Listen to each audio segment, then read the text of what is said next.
Trump's intelligence chiefs rewrite 2016 election history. In a bold move that has stirred up controversy, President Donald Trump's top intelligence officials are spearheading an effort to alter the narrative surrounding the 2016 election. This initiative aims to challenge the long-standing conclusion that Russia engaged in a sophisticated information warfare campaign to bolster Trump's presidential bid. National Intelligence Director Tulsi Gabbard and CIA Director John Ratcliffe have utilized declassified emails in various public forums, including social media and TV appearances, to suggest that officials from the Obama era manipulated intelligence to delegitimize Trump's electoral triumph. But here's where it gets controversial. Despite their claims, extensive bipartisan investigations and reviews have consistently confirmed Russian interference aimed at undermining Democratic candidate Hillary Clinton. A comprehensive three-year probe by Special Counsel John Durham found no evidence of a criminal conspiracy by Obama's officials against Trump, leading to no charges being filed. Recently, amidst these swirling allegations, Gabbard's office made a criminal referral to the Justice Department concerning the 2017 intelligence assessment of Russia's election roll, details of which remain unspecified. In a striking move, Trump shared a digitally created video depicting former President Barack Obama being escorted from the Oval Office by police, a clear jab at his predecessor. Meanwhile, as Trump faces pressure to release files related to financier Jeffrey Epstein, Democratic lawmakers argue that these new allegations are a distraction tactic. They accuse the administration of attempting to rewrite history for partisan gain. Senator Mark Warner, vice chair of the Intelligence Committee, criticized Gabbard for undermining trust in the intelligence community by attempting to cook the books. On the other hand, Gabbard claims that the declassified emails expose a treasonous conspiracy by Obama's officials to exaggerate Russia's influence in the 2016 election, describing it as an attempt to subvert the will of the American people and a prolonged coup against Trump.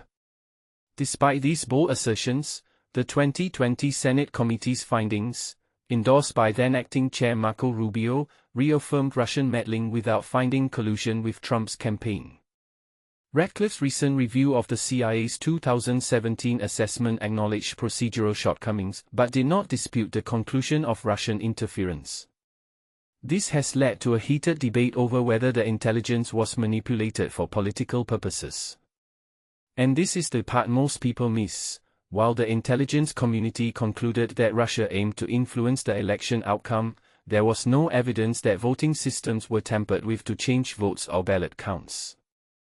As the controversy unfolds, figures like Representative Jim Himes and former intelligence official Larry Pfeiffer have denounced Gabbard's claims as baseless and politically motivated. Susan Miller, a senior CIA officer involved in the 2017 assessment, has also criticized Ratcliffe's portrayal, emphasizing that the core findings about Putin's intentions were accurate. She expressed frustration over the inclusion of an unverified dossier in the report, which she felt undermined its credibility. As debates rage over these issues, one must ask, are these attempts to rewrite history or legitimate concerns about the integrity of intelligence operations? What do you think? Feel free to share your views in the comments below. Trump accuses Obama of treason, the shocking allegations explained. In the high-stakes game of political survival, accusations of treason are thrown around like grenades. But when a former US president is accused of orchestrating a coup, it's a whole different ballgame, ***. Recently, during a meeting with Philippines President Ferdinand Marcos Jr. in the Oval Office, former US President Donald Trump launched a blistering attack, accusing his predecessor, Barack Obama, of attempting to engineer a coup and committing treason. This bold claim, made in front of a foreign leader, highlights the increasingly volatile nature of American politics.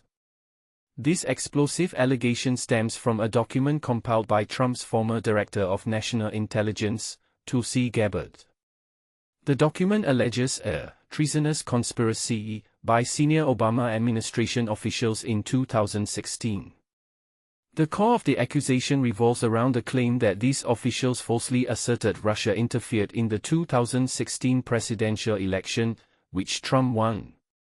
Essentially, the document suggests that intelligence officials altered their findings due to political pressure from Obama and others, embracing the narrative that Vladimir Putin's regime attempted to sway the election in Trump's favor.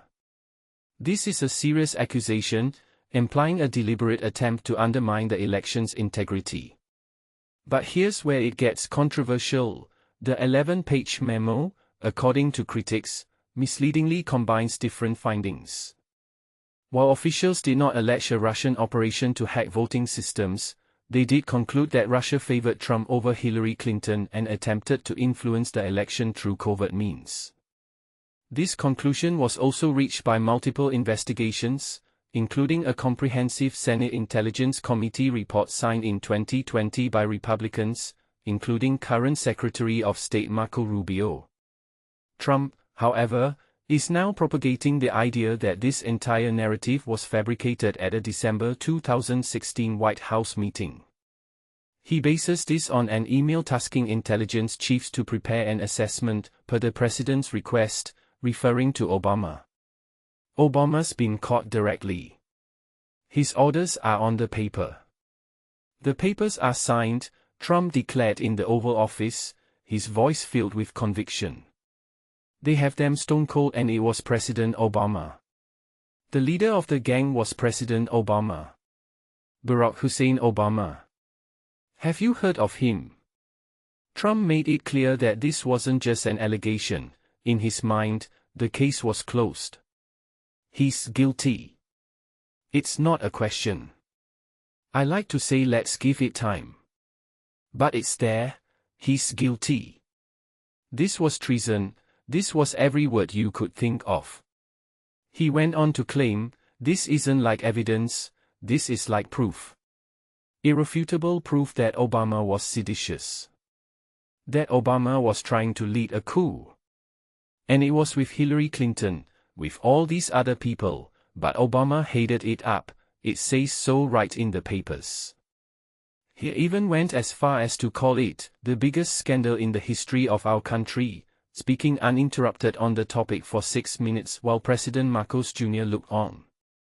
Obama, who has largely stayed out of the political spotlight since leaving office, responded to these bizarre allegations and a weak attempt at distraction. He stated that the document undercuts the widely accepted conclusion that Russia worked to influence the 2016 presidential election but did not successfully manipulate any votes. And this is the part most people miss. While Trump's run could be dismissed as political theater, it may have more serious implications. Gabbard has threatened criminal prosecutions, and Trump even shared a fake AI video depicting Obama's arrest. He has also stated, after what they did to me, whether it's right or wrong, it's time to go after people. The timing of these accusations is also noteworthy. They coincide with increasing scrutiny of the Jeffrey Epstein story, and many believe Trump is attempting to divert attention.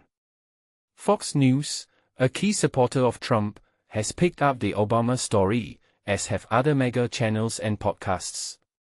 However, many Republicans on Capitol Hill are still demanding the release of the Epstein files, indicating a desire for transparency. Trump seems to be trying anything to change the narrative. It's the most unbelievable thing I think I've ever read, he told reporters of the records released by Gabbard.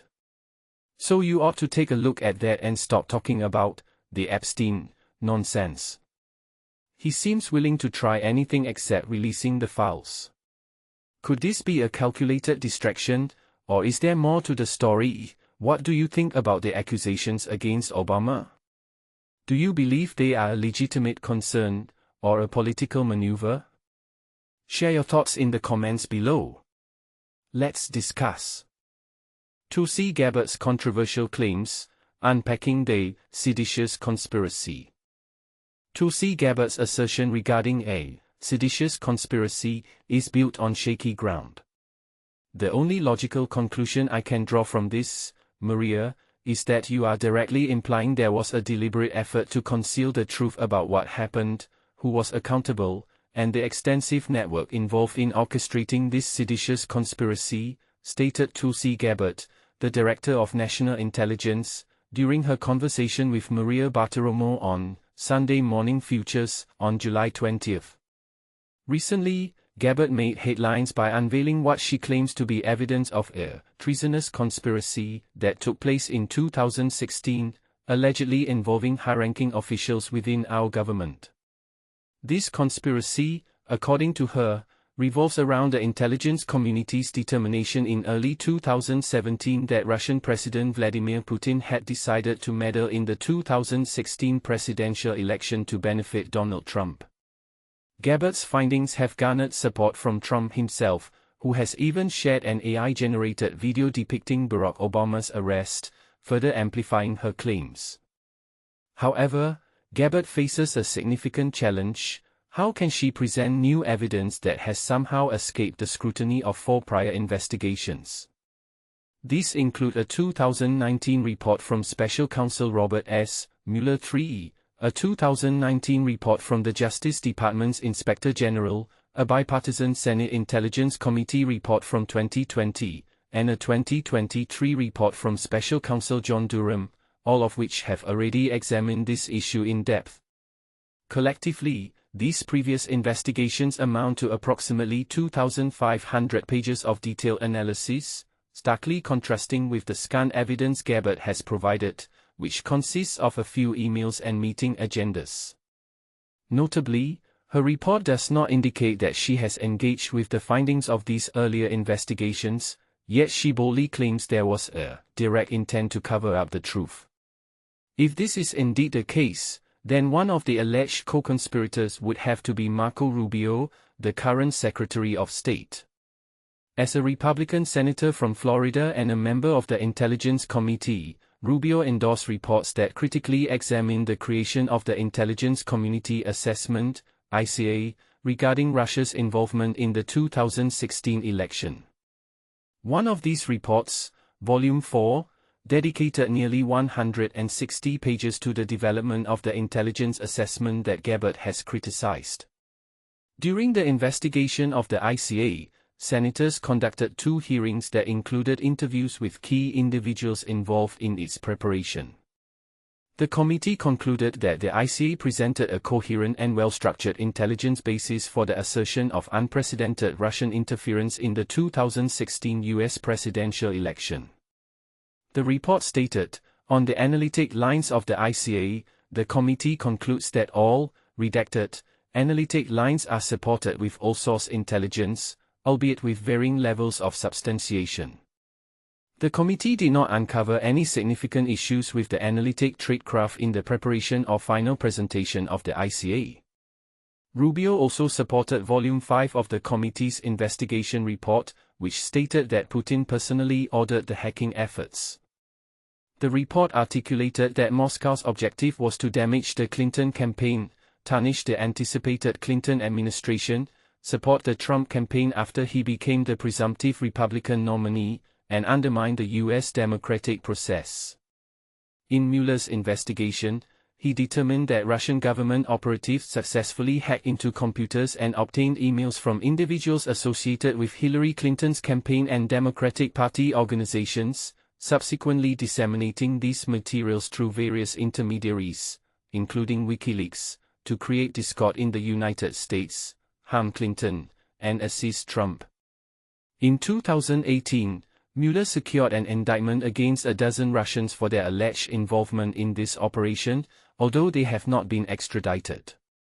Even the Durham report, which generally favored Trump, referenced the ICA in a footnote and acknowledged the contributions of the previous 3 reports to our understanding of Russian election interference efforts. In essence, multiple reports have consistently supported the ICA's conclusions. However, Trump has consistently dismissed these findings, and Gabbard is now attempting to discredit them once more. How does she go about this? Let's explore some of her methods. Bait and switch. Gabbard implies that the ICA concluded that Russia hacked into U.S. election systems, while in reality, the ICA focused on Russian operations that targeted the Democratic National Committee, DNC, and obtained documents that were later provided to WikiLeaks, which released them gradually to the detriment of the Clinton campaign. Trump eagerly seized upon the WikiLeaks releases, including one that falsely claimed Clinton used the Clinton Foundation to fund her daughter's wedding. "I love WikiLeaks," Trump declared at rallies in 2016. In her timeline, Gabbard emphasizes minor bureaucratic issues, such as whether a presidential daily brief regarding cyberattacks was withdrawn due to dissent from the FBI. However, this focus on trivial details distracts from the ICA's overarching conclusion that Russia sought to intervene in the election to support Trump. The most significant success for Russia was hacking into the DNC's computers and stealing emails, although they also attempted to breach the Republican National Committee. Russian operatives then exploited the release of these emails on social media. Regarding the hacking of voting systems, the ICA firmly stated, DHS assesses that the types of systems targeted or compromised by Russian actors were not involved in vote tallying. This conclusion was somewhat premature. In mid-2017, NSA contractor Reality Winner leaked an NSA report that detailed how Russian military intelligence officials hacked at least one supplier of voting software and attempted to infiltrate over 100 local election systems before the polls closed in 2016. Quoted out of context.